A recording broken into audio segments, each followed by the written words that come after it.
Olha, minha gente, nós estamos trazendo ao programa hoje uma conversa com alguém que passou por um momento difícil e que está contando uma vitória. Eu chamo ele por aí de o ressuscitado. Eu estou falando de Marcos Barbosa, ou Marcos Pipa, que a todo momento tínhamos informações dele aqui, e essa cidade se entristeceu, principalmente a comunidade católica, pensando na saúde de Marcos Barbosa, que foi mais uma vítima da Covid-19 em Limoeiro, e poderia ter sido uma coisa mais séria. Mas a história de Marco é diferente de outras que se contam por aí. Bom dia, Marco. Bom dia, Gonçalves. Bom dia a todos que fazem a Rádio Cultural FM e a todos que nessa imensa região nos escutam através das ondas da 96.3. Um bom dia a todos. Uma pergunta bem direta. Como foi que você adquiriu o Covid? Bom, como eu adquiri é difícil explicar, dizer, né? Mas O que assim, você supõe? eu acredito devido ao meu trabalho, porque como eu trabalho exposto, lidou com o público, com prefeitura. Ultimamente eu estava trabalhando também ali com Marco Consult, né? Uhum. Então eu lidava com muita gente, viajava muito, estava sempre nos municípios viajando. Então, exposto, acredito que no momento que tiro a máscara para uma refeição, para tomar uma água, e nesse momento eu acredito que foi quando me contagiei com o vírus. Alguém mais na Porque, família pegou? sim, minha esposa, quando eu fui Pulou, transferido. pegou também. Pegou. Quando eu fui transferido daqui do hospital regional para o Alfa em Recife, que eu dei entrada na UTI, no outro dia ela caiu doente com o vírus, mas graças a Deus a forma dela foi mais leve, ela não precisou ser hospitalizada e se tratou em casa. Antes do hospital, antes do Alfa, como foi a condição? Qual foi os sintomas que você começou a sentir? Bom, eu de manhã, um dia de sábado, eu fui fazer a feira, como de costume, com meu menino, e já estava sentindo assim uma certa moleza no corpo, a garganta bem irritada e corizando. Passei o dia assim e quando foi à noite se agravou. No domingo já passei bastante arriado. Quando na segunda-feira eu disse, ó, não estou aguentando, preciso fazer um exame, um teste. O que era que você não aguentava, Marco? O corpo, o corpo não atendia aos comandos, Uhum. entendesse?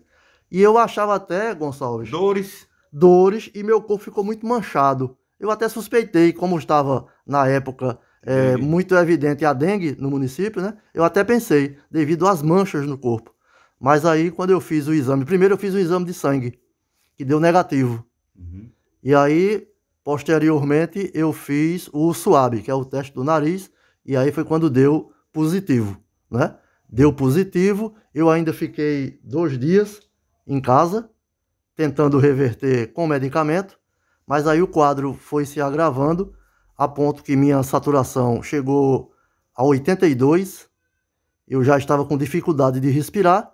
Foi quando já no final da tarde Ivone disse eu estava com minha sobrinha também, que ela está fazendo o curso de enfermagem, e aí foi quando Ivone disse não vamos esperar mais. Ligou-se para o SAMU e o SAMU veio e eu já saí de casa, ainda consegui sair andando, mas quando dentro já da ambulância do SAMU, eu já não conseguia respirar. Já fui para o respirador. E desse dia que eu saí de casa até o dia que eu tive alta da UTI, hora nenhuma eu fiquei sem um respirador artificial, sempre respirando com ajuda. A situação no hospital daqui até ser transferido.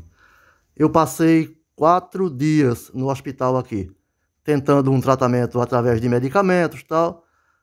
De início foi primordial esse atendimento, né? Eu fui muito bem recebido por todos, desde o diretor até o pessoal que faz a limpeza das enfermarias, todos. Fui muito bem recebido o hospital. Agradeço a todos, né? Aí disseram, você vai para Recife. Aí foi quando, depois dos 4 dias tentando, foi quando veio a notícia. Disse, olha, infelizmente você precisa de um leito de UTI. Até aí era só piora, né, Marco? Só piora, só piora. A cada dia eu sentia mais debilitado, mais cansado, mais dificuldade de respirar, a ponto, Gonçalves, que eu já saí daqui no oxigênio a nível 8, se eu não me engano, né? E aí fui, já de madrugada, meia-noite, foi quando eu fui transferido daqui de Limoeiro para o Alfa, em Recife, né? E a partir daí no Alfa, qual foi a situação? Bom, quando eu cheguei no Alfa, eu já fui direto para UTI. Cheguei no Alfa. Já tinha ido para o UTI antes, por algum motivo? Nunca nem internado eu fui, nunca, né? Foi a primeira vez e espero que seja a última, né? E aí eu fui direto para a UTI do Hospital Alfa, né? E chegando já 2h pouca da manhã, e já fui direto para a UTI, onde fui já direto também para respirador, toda aquela aparelhagem, medicação. E aí o médico disse, olha, vamos esperar, fazer de tudo para não entubar, vamos tentar ver se reage. Já existia a conversa de entubar? Já, sim, já.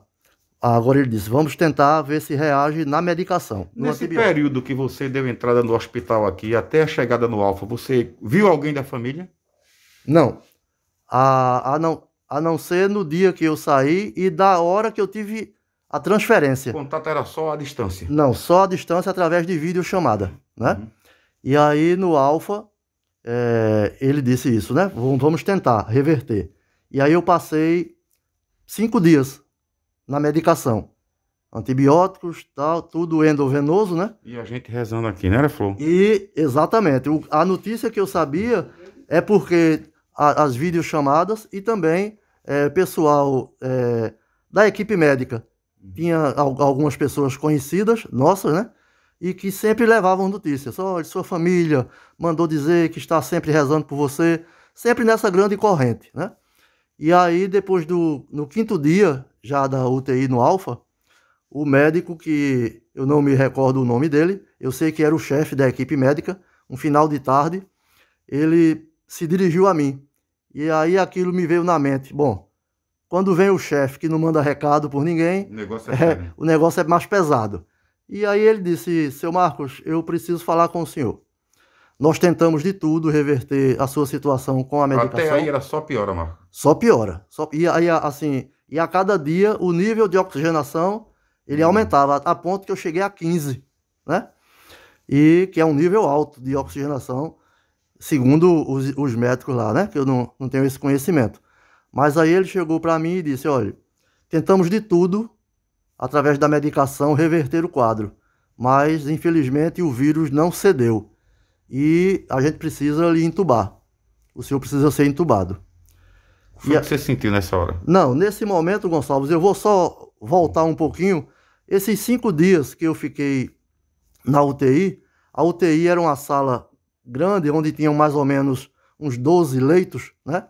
E nesses 5 dias que eu fiquei na UTI, todos os dias eu vi uma pessoa morrer. Ou ela morria na hora de ser entubada, ou morria na extubação. Todo dia eu vi isso acontecer. Então, quando o médico chegou para mim para dizer que eu precisaria ser entubado, a primeira coisa que me veio na mente, sou o próximo. Chegou minha hora, né? E aí eu perguntei para ele, doutor, é realmente necessário? E ele disse, olha, eu vou ser bem objetivo com o senhor. O senhor já não tem mais idade de criança, já sabe como funcionam as coisas. E se o senhor não for entubado agora, o senhor só tem 10% de chance de sobreviver. E o senhor sendo entubado, o senhor tem 70% de chance para sobreviver. E aí, naquele momento, dá aquele frio na espinha, né? Mas aí a gente tem que ser forte. Eu respirei fundo e disse a eles, doutor, acima de tudo Deus, né? E depois o senhor e sua equipe, que eu vou confiar na sua equipe. Aí eu disse a ele, eu quero fazer 2 pedidos ao senhor. Ele disse, diga. Primeiro, se me acontecer alguma coisa, não me deixe sofrer, nem me deixe sentir dor. Foi quando ele me respondeu, isso aí eu lhe garanto e vou lhe garantir uma terceira coisa. O senhor vai voltar. E disso, aí eu apaguei. Quando eu disse o sim para a intubação, eles já estavam colocando a sedação no soro. E aí disso eu apaguei, não me lembro mais de nada. Para mim, os 14 dias que eu passei entubado, que eu só vim saber que passei 14 dias... 14 dias sem som e sem imagem. 14 dias sem som e sem imagem, exatamente. E eu só vim saber desses 14 dias quando eu cheguei em casa. Porque para mim, lá, foi como se eu tivesse dormido e acordado no outro dia, né? E assim, são 2 momentos que eu vi isso acontecer lá. São 2 momentos críticos que você passa. É na hora da intubação. Se na hora da intubação você sobreviver, então você passou a primeira etapa. Vamos aguardar a extubação. que é o momento, para mim, na minha experiência que eu passei, que eu vivi, ninguém me contou, eu vivi, foi crítico, eu acredito, porque na hora que, no termo médico que eles chamam, na hora do desmame da sedação, é aquele momento de transe, né, entre a sedação e o voltar da sedação, que eu também não sei avaliar se foram questões de minutos ou horas, esse transe de volta, né?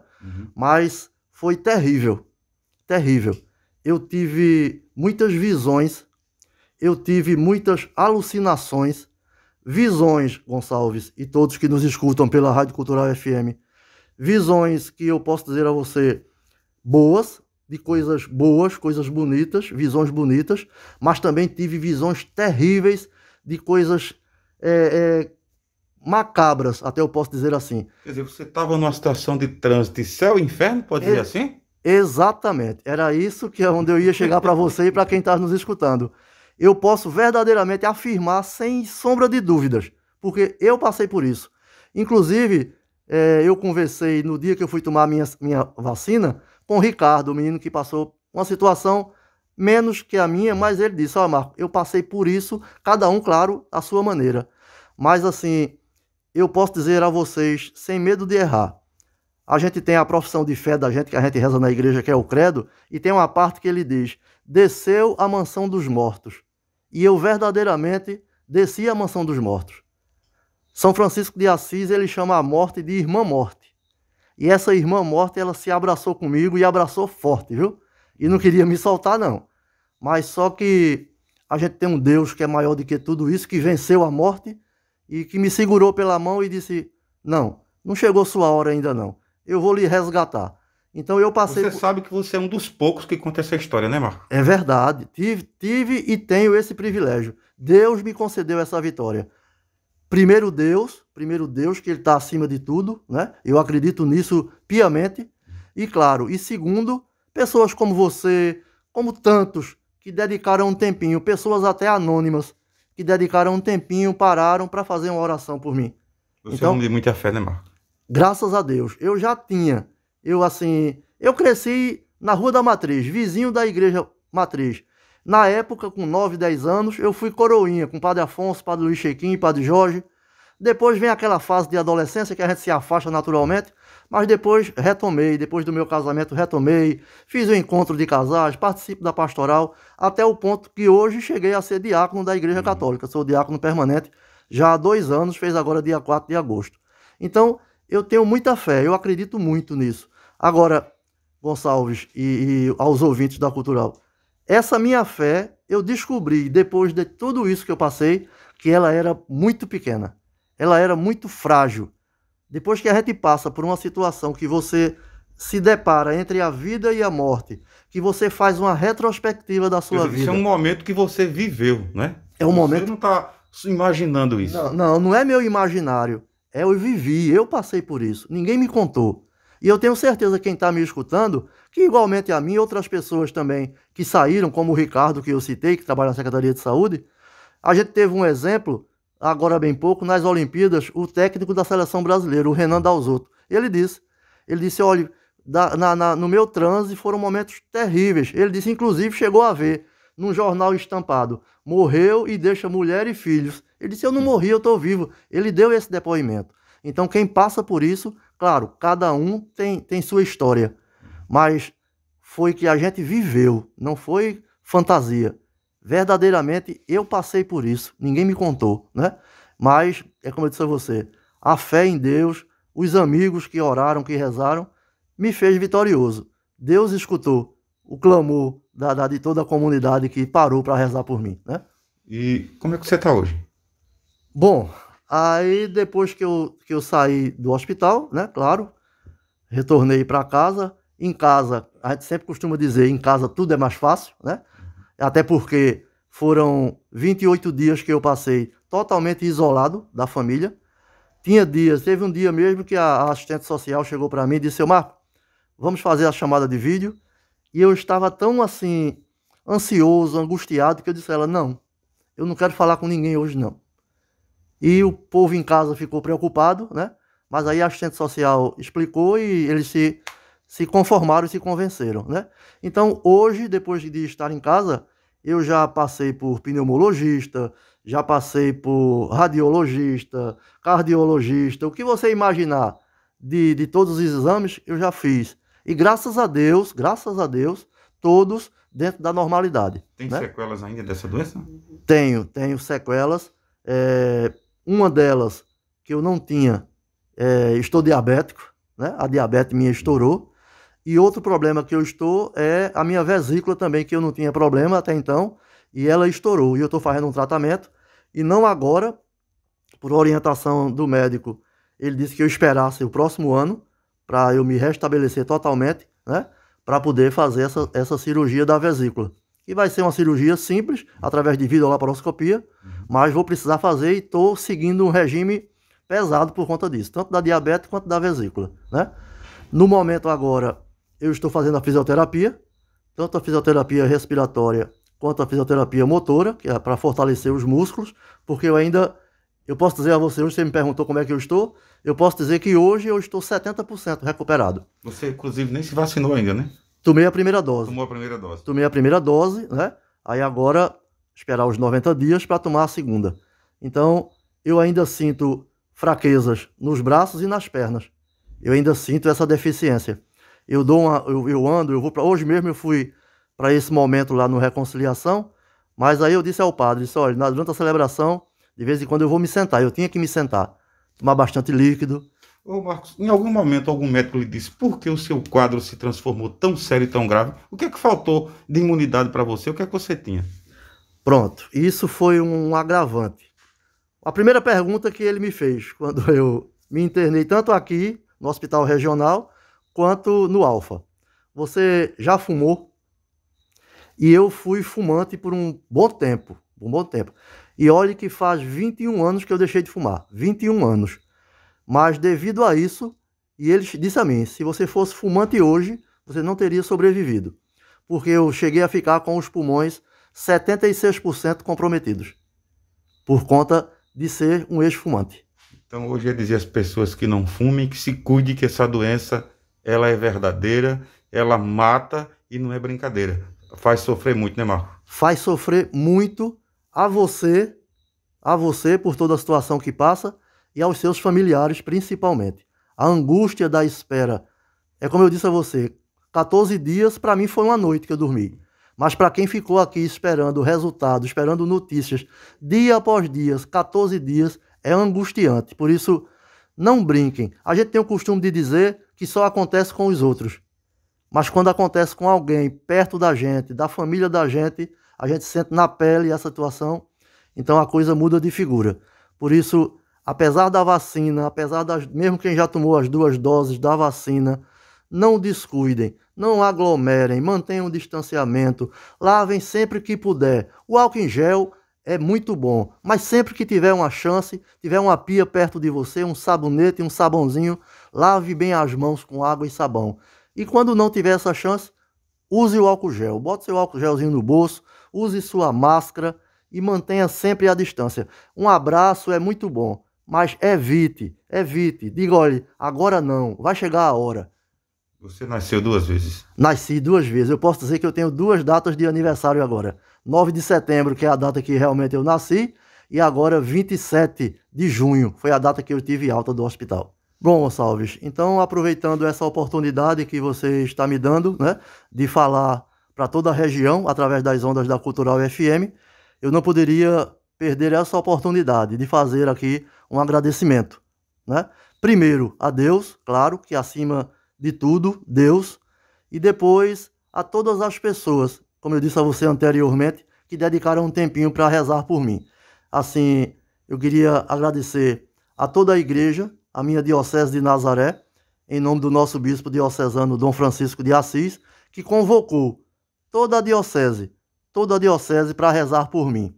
As minhas 3 paróquias, né, que também os nossos párocos, Padre Elias, Padre Osmaí, Padre Zé Ramos, também os vigários, Padre Regivânio, né, Padre Antônio, Padre Sander e Padre Rafael, as 3 paróquias. Apresentação, São Sebastião e Nossa Senhora do Carmo. Meu muito obrigado a todas as comunidades dessas 3 paróquias. Obrigado às pastorais, aos grupos, aos movimentos. Enfim, obrigado, claro, também, de um modo particular, a toda a minha família, minha esposa, meus filhos, a todos da minha família, né? E a tantas pessoas que dobraram seu joelho, clamaram a Deus pela minha recuperação.